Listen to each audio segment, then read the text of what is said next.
Прывітанне, сябры. Вядома, у кожнага з нас можа бываць дрэнны настрой, і нават жарты могуць раздражняць. І здаецца, нічога не можа абсалютна вас рассмяшыць і развесяліць. Але давайце падумаем, можа узгадаеце, што можа выклікаць ваш смех міжволі, без вашага на тое дазволу. Усе мы ведаем, як гэта будзе па-руску. Щекотка. А як жа пашчекатаць па-беларуску? Казытаць, бо казытанне гэта і ёсць щекотка па-беларуску.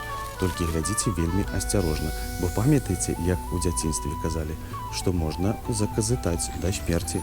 А можна таксама і нярвішкі свае паказытаць, паглядзеўшы які-небудзь фільм жахаў. Так што, сябры, глядзіце, ці паказытаць нярвішкі, ці каго-небудзь свайго роднага, блізкага.